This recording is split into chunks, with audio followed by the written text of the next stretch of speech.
إن الحمد لله نحمده ونستعينه ونستغفره ونستهديه نعوذ بالله من شرور أنفسنا ومن سيئات أعمالنا من يهده الله فهو المهتد ومن يضلل فلن تجد له وليا مرشدا أشهد أن لا إله إلا الله وحده لا شريك له وأشهد أن محمدا عبده ورسوله لا نبي بعده اللهم صل وسلم على هذا النبي الكريم وعلى آله وصحبه وأزواجه ومن سار على نهجه وجاهد في سبيله ومن تبعهم بإحسان إلى يوم الدين قال الله تعالى في كتابه الكريم يا أيها الذين آمنوا اتقوا الله حق تقاته ولا تموتن إلا وأنتم مسلمون صدق الله العظيم وصدق رسوله الكريم ونحن على ذلك من الشاهدين. Jamaah salat Jumat yang berbahagia, pertama-tama usikum wa nafsi wa iyaya bitaqwallah faqad fazal muttaqun. Semoga kita termasuk orang-orang yang konsisten di dalam menjalankan hidup beragama ini dan berbangsa bernegara di atas rel ketakwaan kepada Allah Subhanahu wa taala, sehingga bisa mengantarkan di akhir hayat kita menjadi orang-orang yang husnul khotimah dan selamat dunia akhirat. Hadirin sidang Jumat yang berbahagia, dalam konteks kehidupan kita dihadapkan oleh Allah Subhanahu wa taala dengan dua ayat yang penting. Dalam khutbah yang sederhana ini saya ingin mengupas secara singkat dua ayat. Yang pertama adalah ayat yang ke-16 surat Al-Isra, dan yang kedua adalah ayat ke-129 surat Al-An'am. Dua ayat ini memberikan gambaran, capture kepada kita bagaimana suatu bangsa dan negeri itu bisa akan tetap langgeng, dan bagaimana bangsa dan negeri itu akan mudah hancur. Allah berfirman, a'udzubillahi minasyaitonirrajim. Bismillahirrahmanirrahim. Wa idza aradna an nuhlika qaryatan, dan ketika aku menghendaki Allah Subhanahu wa taala suatu negeri itu menjadi hancur atau rusak,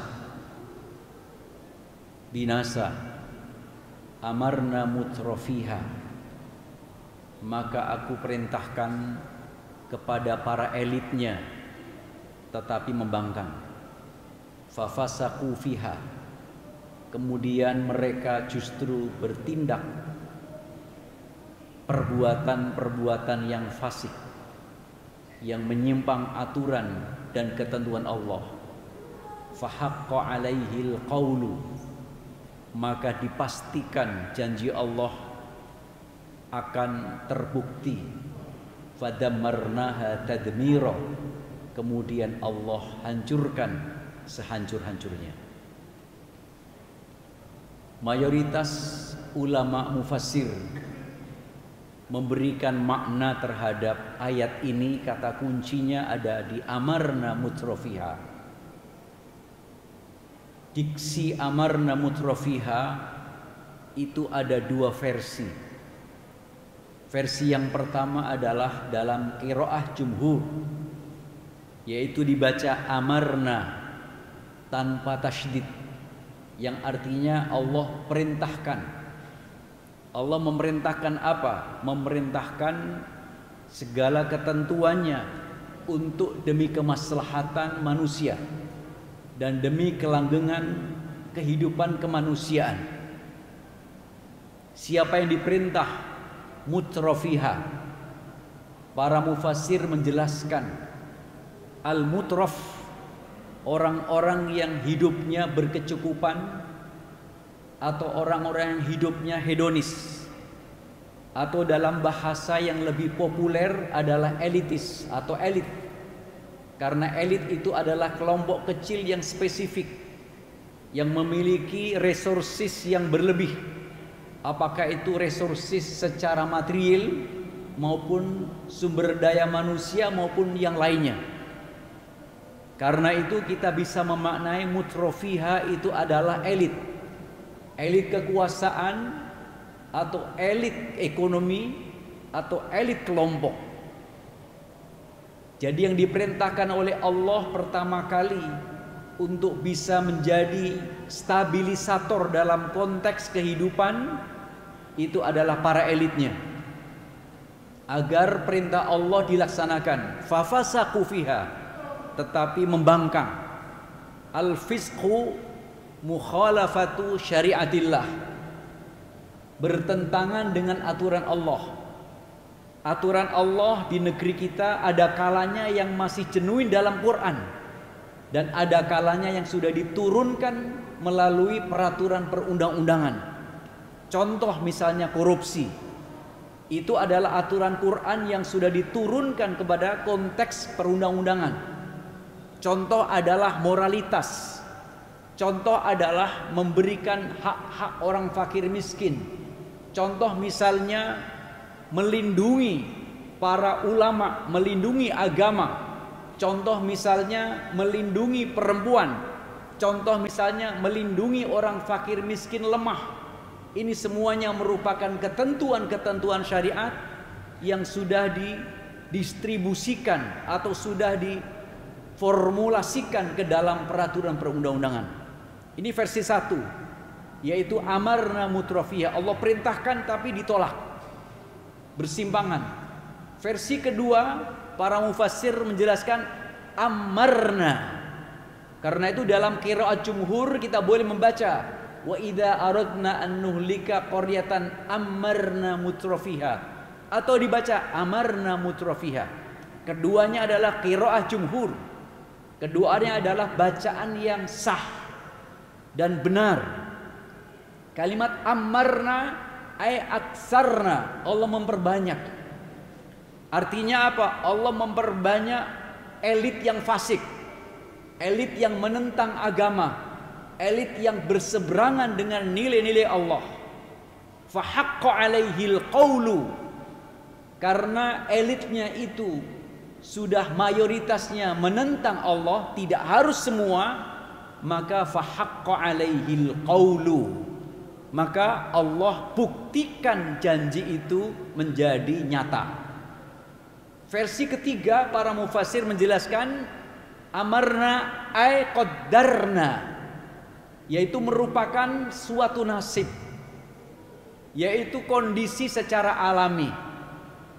Ketika suatu negeri akan rusak, cirinya adalah bahwa bangsa itu yang melakukan penyimpangan-penyimpangan. Para mufassir mengambil beberapa kesimpulan. Kesimpulan di antara yang paling kuat adalah dari 3 versi itu, maka versi yang pertama itu dianggap versi yang paling dominan. Allah telah memerintahkan kepada elit tetapi ditolak atau disimpangi. Allah telah memberikan aturan kepada elit, menyeru kepada elit, tetapi kemudian elit itu menolaknya dan menentangnya. Dan itulah sebuah fakta kehidupan. Saudara sekalian, sidang Jumat yang berbahagia dan dimuliakan Allah Subhanahu wa taala.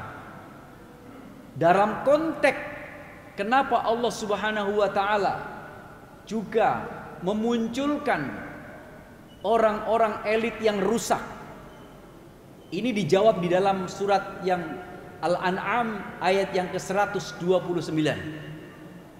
Wa kadzalika nuwalli ba'dadh dhalimina ba'dha.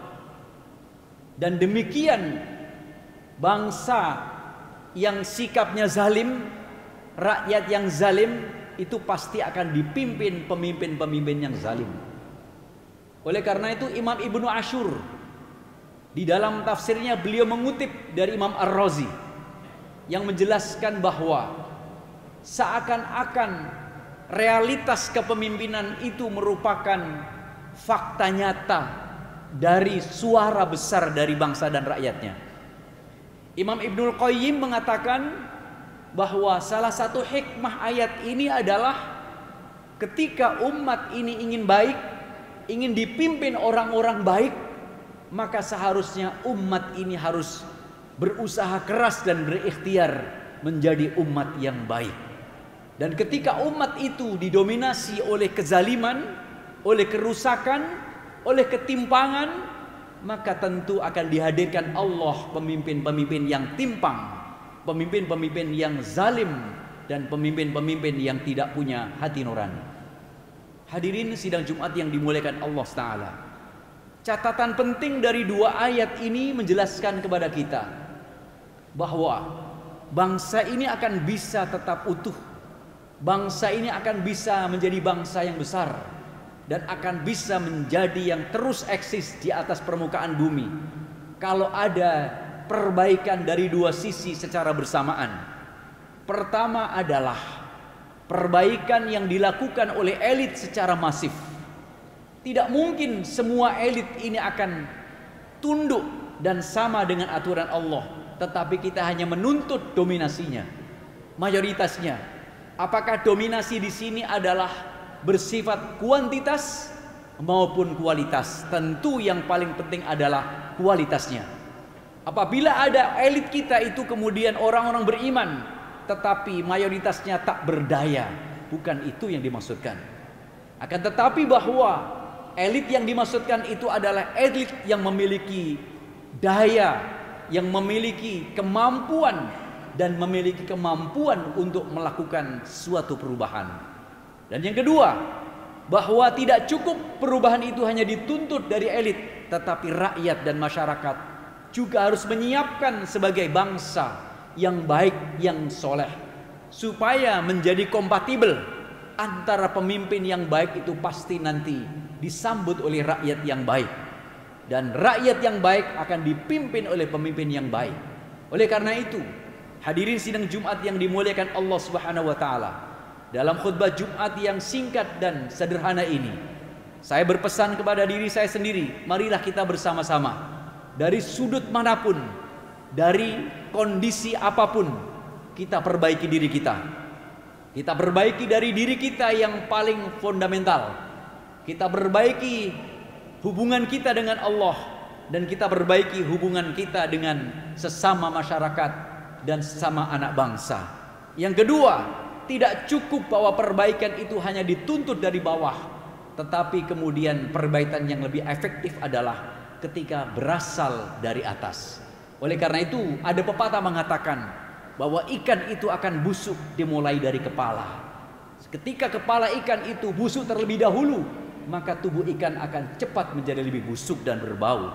Tetapi ketika ekor ikan itu busuk tetapi kepala ikan masih segar, pasti ikan itu akan bisa dinikmati dengan enak dan segar, dan ikan itu akan bisa menjadi ikan yang dijual dengan mahal. Oleh karena itu, Rasulullah Shallallahu Alaihi Wasallam dan juga dalam pepatah Arab mengatakan, dinu al-malik ala dinur ra'iyati ala dini mulukihim, bahwa perilaku beragama rakyat itu tergantung contoh dari perilaku beragama para pemimpin-pemimpinnya.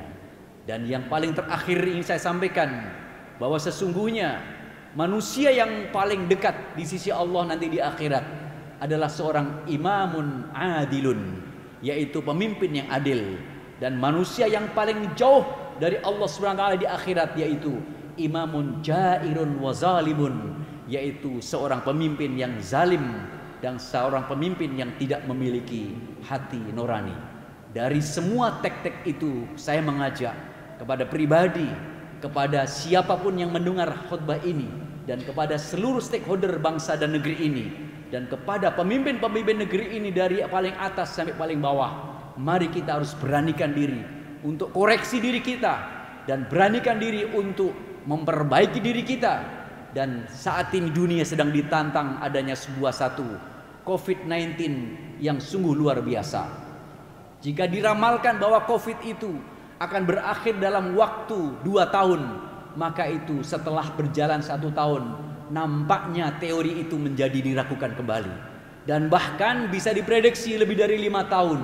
Kalau kemudian kondisi COVID ini melanda bangsa dan umat manusia lebih 5 tahun, maka sudah pasti bahwa lingkungan strategis kita akan berubah, kondisi sosial masyarakat kita akan berubah, dan perilaku kita akan berubah.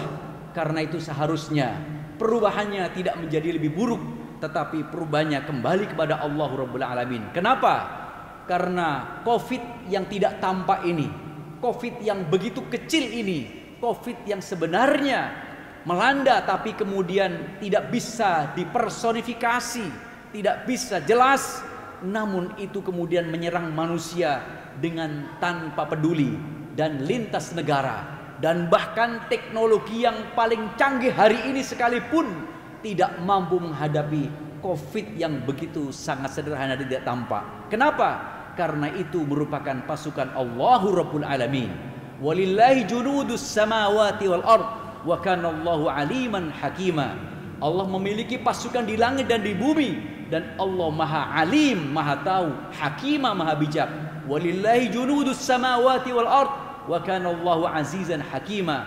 Allah memiliki pasukan yang ada di langit dan di bumi, dan Allah Maha luhur, Maha gagah, dan Allah Maha tahu. Wa ma ya'lamu junuda rabbika illahu. Dan tidak ada yang bisa melihat dan tidak ada yang bisa men-tracking atau men-tracing terhadap pasukan-pasukan Allah itu hanya kecuali Allahu Rabbul Alamin. Karena itu bahwa saat ini bukan kemudian kita berdamai kepada COVID-nya. Saatnya bahwa kita berdamai kepada yang membuat COVID dan yang mengendalikan COVID, yaitu Allahu Rabbul Alamin. Jika tesis ini yang kita pakai, insya Allah setelah terjadinya COVID kita akan menjadi manusia yang semakin lebih baik.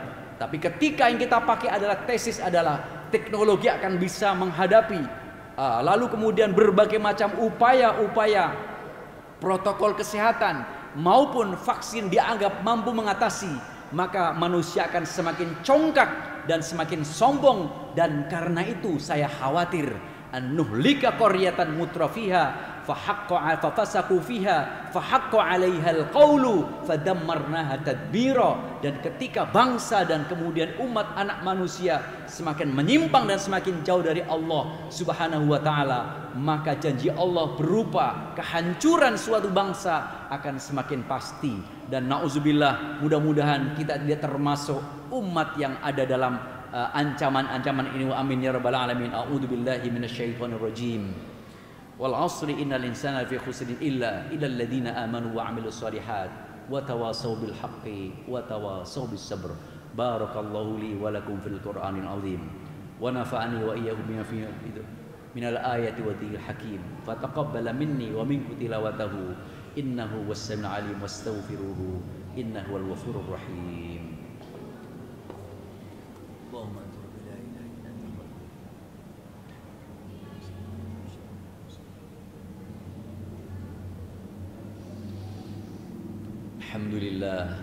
Alhamdulillahilladzi hadana li hadza wa ma kunna linahtadiya laula an hadana Allah. Asyhadu an la ilaha illallah wa asyhadu anna Muhammadan 'abduhu wa rasuluh. Allahumma salli wa sallim ala hadzal nabiyil karim wa ala alihi wa sahbihi ajma'in. Qala Allah ta'ala fi kitabil karim, ya ayyuhalladzina amanu taqullaha wal tanzur nafsum ma qaddamat lighad wattaqullaha innallaha khabirum bima ta'malun. Summa sallu wa sallimu ala nabiyyikum fa innallaha 'azza wa jalla qala innallaha wa malaikatahu yusalluna 'alan nabiy ya ayyuhalladzina amanu sallu 'alaihi wa sallimu taslima. Allahumma salli wa sallim ala habibika wa syafi'ina wa maulana Muhammad wa ala alihi wa sahbihi wa sallam tasliman katsira adada ma ahata bi ilmuhu wa khatta bihi qalamuk wa ahsahu kitabuk wardallahu ma'an sadatina Abi Bakar wa Umar wa Utsman wa Ali wa 'anis sahabati ajma'in wa 'anit tabi'ina wa tabi'ihim bi ihsan ila yaumiddin wa 'alaina ma'ahum bi rahmatika ya arhamar rahimin. Allahumma fil muslimina wal muslimat wal mu'minina wal mu'minat al ahya'i minhum wal amwat innaka sami'un qaribun mujibud da'awat ya qadiyal hajat wa ya kafi'al muhimmat. Allahumma ya kashifal bala اكشف عنا البلاء والغلاء والوباء والطاعون والفحشاء والمنكر والشدائد والمحن فيما ظهر وما بطن وجائحة كورونا في بلدنا هذا إندونيسيا خاصة وفي بلدان المسلمين عامة إنك على كل شيء قدير يا ذا الجلال والإكرام ويا رحمن ويا رحيم. اللهم انصر الإسلام والمسلمين وأهلك الكفرة والمشركين. اللهم انصر المسلمين في كل مكان. اللهم انصر المجاهدين الذين يجاهدون لإحكاء كلماتك يا رب العالمين إنك على كل شيء قدير ويا أرحم الراحمين. وصلى الله على خير خلقه محمد وآله وصحبه وسلم. سبحان ربك رب العزة عما يصفون وسلام على المرسلين والحمد لله رب العالمين. عباد الله إن الله يأمر بالعدل والإحسان وإيتاء ذي القربى وينهى عن الفحشاء والمنكر والبغي يعظكم لعلكم تذكرون فاذكروا الله العظيم يذكركم واسألوا من فضله يعطيكم ولذكر الله أكبر وأقيموا الصلاة والله يعلم ما تصنعون.